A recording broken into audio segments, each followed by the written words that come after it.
कि सेहतमंद होने के बावजूद लोग रोज़ा नहीं रखते। जी बिल्कुल, ये हम बहुत ज़्यादा देख रहे होते हैं। देखिए इसका अगर एज़ बीइंग अ साइकोलॉजिस्ट, आपको पता है साइकोलॉजिस्ट जो हैं वो जब रिसर्चेज़ हम करते हैं तो रूट कॉजेज़ की तरफ जाते हैं।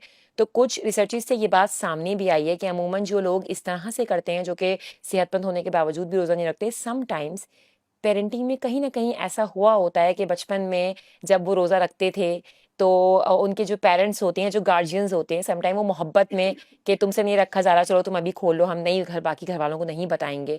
अब उससे क्या होता है कि जो उनकी विल पावर जो बचपन से बिल्ट हो रही होती है ना, वो वहीं पर रिस्ट्रिक्ट हो जाती है। वो बिल्कुल ये ऐसा जो ही। इस तरह की जो सिम्पैथी है, जिस तरह की जो बेजा मोहब्बत है, ये कभी भी फ़ायदेमंद नहीं होती। इस्लाम हमें मयाना रवी सिखाता है। बिल्कुल। इस्लाम में मोहब्बत हो या चाहे कोई भी चीज़ हो, हर चीज़ मयाना रवी के साथ है। तो अगर बच्चे ने रोज़ा रखा है, तो अब वही वाली बात जो हमने अभी की थी कि उसको रिस्ट्रिक्ट नहीं करें, तो बड़े होकर भी वो लोग ज़्यादा अच्छी तरह से उनका जो सेल्फ कंट्रोल है वो ज़्यादा अच्छा बिल्ट होता है कि जो चाइल्डहुड में सेल्फ कंट्रोल सीख लेते हैं। अच्छा, इसको हम अगर साइकोलॉजी की लैंग्वेज में बात करें तो इसको हम कहते हैं self limiting belief. Self limiting belief ये होता है कि बचपन से जब वो फिर बड़ी अडल्ट होता है, अडल्ट होकर फिर जब वो एक बड़ी उम्र में भी जब पहुंच जाता है, तो वो जो सेल्फ लिमिटिंग बिलीफ बचपन से एक पैदा हो गया कि मैं शायद नहीं रह सकता ज़्यादा देर भूखा, या मैं ये काम नहीं कर सकता। सेल्फ लिमिटिंग बिलीफ एक्चुअली होता यही है कि ये चीज़ मैं नहीं कर सकता, और कर सकते हैं शायद, लेकिन मेरे अंदर इतनी कैपेसिटी नहीं है कि मैं ये करूं।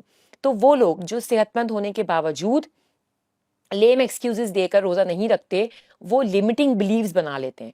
इन लिमिटिंग बिलीव्स को खत्म करने का अब क्या तरीका है, तो हम इन लिमिटिंग बिलीव्स को कैसे खत्म कर कैसे सकें? खत्म अब तो करेंगे? भाई हमारी एज, अब हम बड़ी एज तक आ गए हैं, अब वो एक पेरेंटिंग में जो भी है, पेरेंटिंग जरूरी नहीं है कि हमेशा हर वजह पेरेंटिंग ही हो। समटाइम कोई और भी मल्टीपल रीजन हो सकते हैं बिल्कुल। जिसकी वजह से कि लिमिटिंग बिलीव बन गया है कि शायद कभी ऐसा पॉसिबल हुआ हो कि भाई रोजा रखा हो तो कभी तबीयत खराब हो गई हो, तो फिर वो एक लिमिटिंग बिलीव बन जाता है कि मैं तो जब रोजा रखता हूँ मेरी तबीयत ही खराब हो जाती तबीयत है। खराब हो जाती है, उसके बिल्कुल। लिए आप जो है वो इस चीज़ पे फोकस करें। मैंने अपने इससे पहले प्रोग्राम में बात भी की है, उस पे ज़रूर फोकस करें कि what are the benefits of fasting. हम जब उस पे फोकस करेंगे ना, तो जो लिमिटिंग बिलीफ बन गया है कि रोज़ा रखने से मेरी तबीयत खराब हो जाएगी या मैं नहीं रख सकता रोज़ा, तो हमें जब पता चलेगा कि नहीं, it nourishes the brain cells, this is the brain booster, जब इन बेनिफिट्स पे आप फोकस करेंगे, तो आप खुद ब खुद आमादा होना शुरू हो जाएंगे कि फास्टिंग जो है वो किसी इस ऐसी चीज़ का नाम नहीं है कि जो हमें किसी मुश्किल में डाले, बल्कि फास्टिंग हमें इंटरनली स्ट्रॉन्ग करती है। तो फिर बिल्कुल। यकीनन इंशाल्लाह आप इस लिमिटिंग बिलीफ को ख़त्म कर सकेंगे और फिर जो है वो रोज़े की तरफ आएंगे, जो कि इंशाल्लाह। आपको स्पिरिचुअली भी आपके लिए बहुत हेल्दी है ना। मेंटल वेलबींग तो आपकी अच्छी होगी ही होगी, प्लस आपका जो एक स्पिरिचुअल कनेक्शन है खुदा के साथ, वो बहुत बेहतरीन हो जाएगा।